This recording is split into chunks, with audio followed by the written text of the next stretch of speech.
जय हिंद दोस्तों, welcome back to my YouTube channel science Masti गया में आपका स्वागत है। हम जो होता है लेकर आए हैं बिहार कांस्टेबल जो होता है उसका एग्ज़ाम होने वाला है आपका 13 तारीख से। तो इसलिए हम उसका जो होता है प्रीवियस ईयर क्वेश्चन लेकर आए हैं। और यह प्रीवियस ईयर क्वेश्चन जो होता है इम्पोर्टेंट है, हर एग्ज़ाम में जो होता है आपका आते रहता है। तो अगर वीडियो अच्छा लगे तो वीडियो को सब्सक्राइब जरूर कर लीजिएगा ताकि आने वाला वीडियो का नोटिफिकेशन मिल सके। हम चलते हैं क्वेश्चन की ओर। पहला क्वेश्चन है, पाचन के बाद प्रोटीन परिवर्तित हो जाता है। जब प्रोटीन जो पचता है, ये देखिए प्रोटीन है आपका, जब प्रोटीन पचता है तो पचने के बाद किस रूप में परिवर्तित हो जाता है? स्टार्च में परिवर्तित होता है, कि कार्बोहाइड्रेट में होता है, कि एमिनो अम्ल में होता है, कि आपका छोटी छोटी गोलियों में हो जाता है। तो जब भी प्रोटीन पचता है तो प्रोटीन पचने के बाद जो होता है आपका किस रूप में बदल जाता है? एमिनो अम्ल में होता है। ऑप्शन नंबर बी, किस में होता है? एमिनो अम्ल पच जाता है। और उसी तरह से जाता है आपका एक कार्बोहाइड्रेट है, तो कार्बोहाइड्रेट जो होता है या स्टार्च होता है ये तो होता है कि किस में पच जाता है? आपका ग्लूकोज में पचता है। किसमें? ग्लूकोज या तो ग्लूकोज भी इसको लिखते हैं, ग्लूकोज। तो इस रूप में क्या होता है? पच जाता है। और यह जो होता है कि पचने का जो क्रिया होता है आपका जो होता है कि आपका ए मुख है, क्या है? ए मुख है। और मुख के बाद नीचे आपका ये क्या है? अमाशय है। अमाशय के बाद आपका ये क्या है? छोटी आंत है। क्या है? छोटी आंत है। और छोटी आंत यहाँ से फिर आपका स्टार्ट हो जाता है, क्या होता है? बड़ी आंत हो जाता है। क्या होता है? बड़ी आंत है। यहाँ पे आपका एनस है। तो भोजन का पाचन बोल देगा कि शुरू कहाँ से होता है? तो भोजन का पाचन कहाँ से स्टार्ट है? मुख से होता है। कहाँ से होता है? मुख से होता है। कहाँ से होता है? मुख से होता है। और अंतिम पाचन जो होता है आपका कहाँ होता है? छोटी आंत में होता है। कहाँ होता है?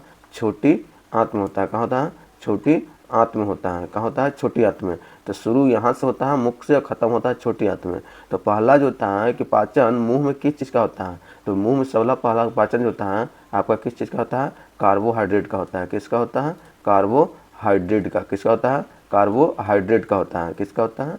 कार्बोहाइड्रेट का। और आमाशय में जो होता है आपका कार्बोहाइड्रेट का पाचन नहीं होता है। क्या होता है? आमाशय में कार्बोहाइड्रेट का पाचन नहीं होता है। तो इस तरह से जो होता है आपका पाचन की क्रिया होते रहता है।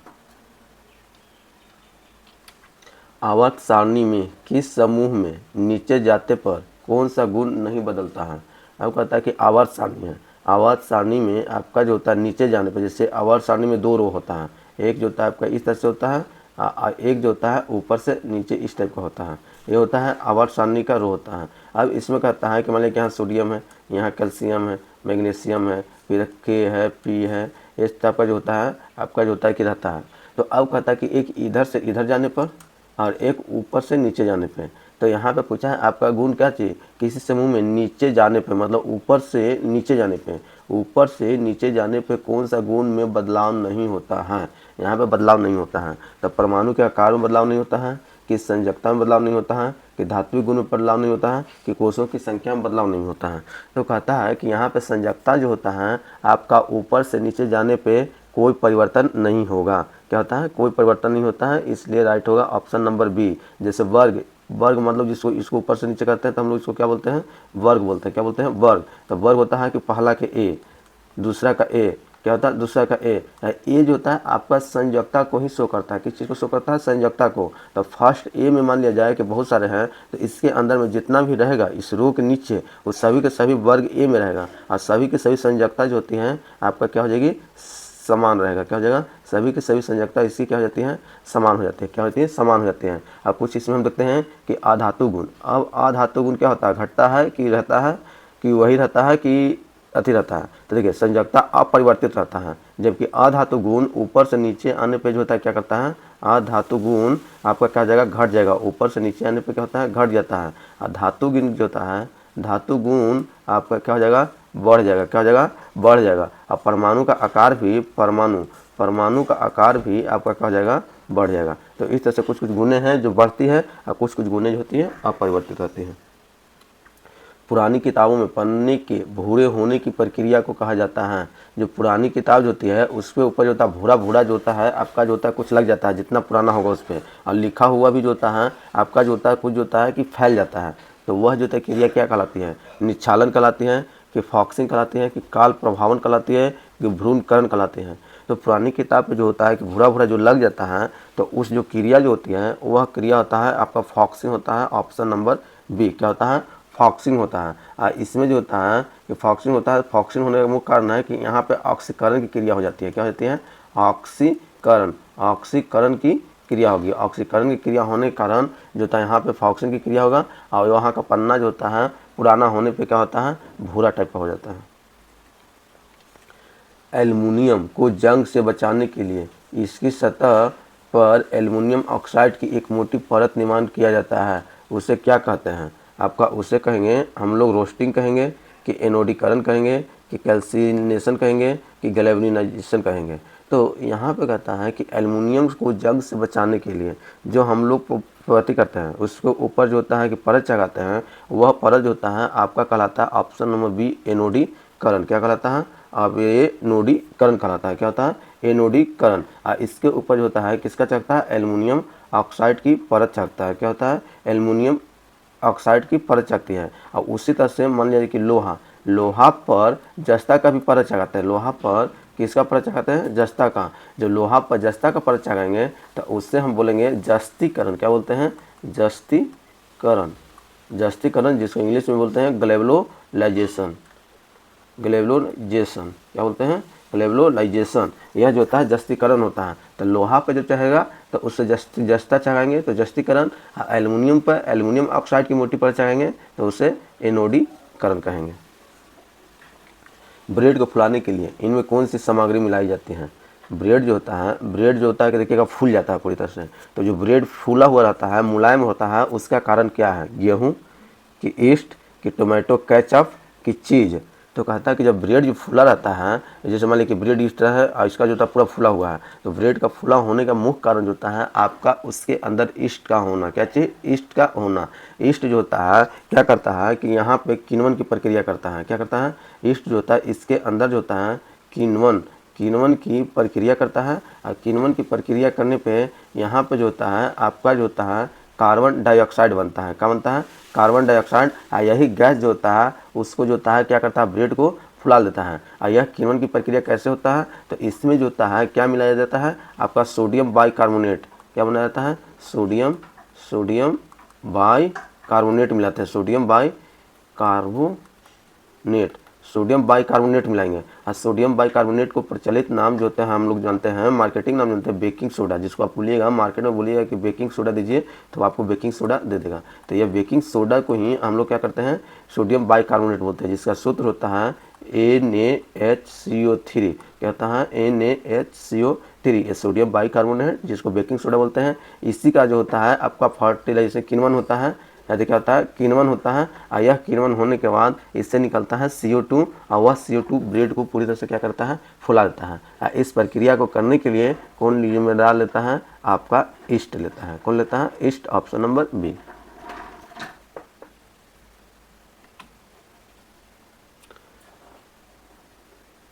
IIT जो गांधीनगर है वहाँ के छात्र ने एक सबसे पतली पदार्थ का निर्माण किया है।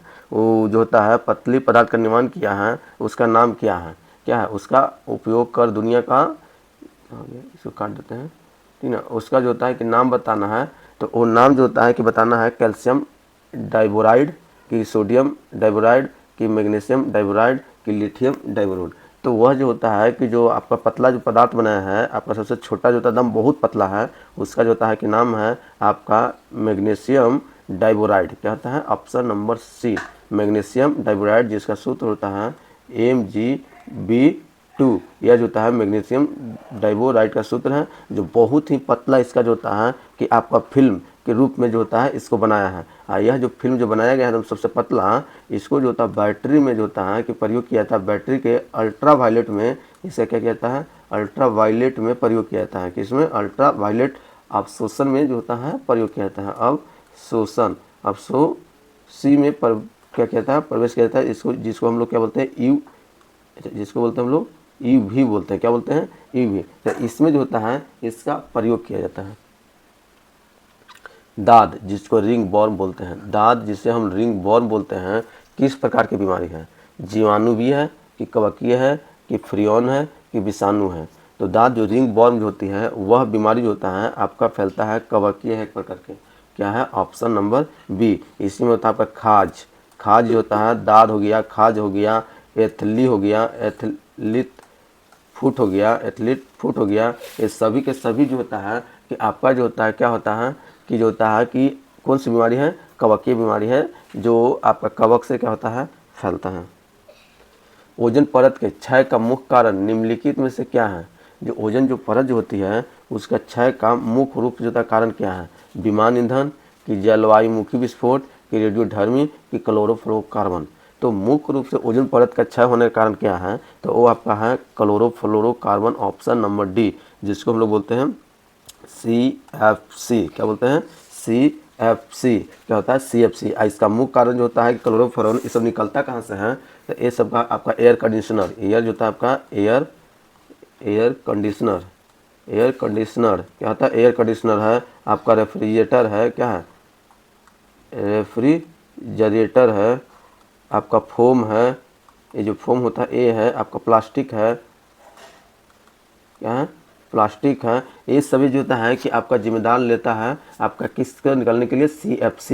यह CFC जो होता है ओजोन परत का जो होता है क्या होता है उसमें छिद्र कर देता है, जिसके कारण उससे जो होता है कि विकिरणें जो आती है, जो हानिकारक विकिरणें आती हैं वो हमारे शरीर पर आकर स्किन, ये जो होता है ना कि जो ओजोन परत अच्छा हो जाएगा तो उस समय किस तरह का बीमारी होगा, तो आपका स्किन बीमारी हो जाएगा। स्किन में जो होता है आपका बीमारी देखने को मिलेगा, किस बीमारी, स्किन डिजीज ज़्यादा आपको देखने को मिलेगा।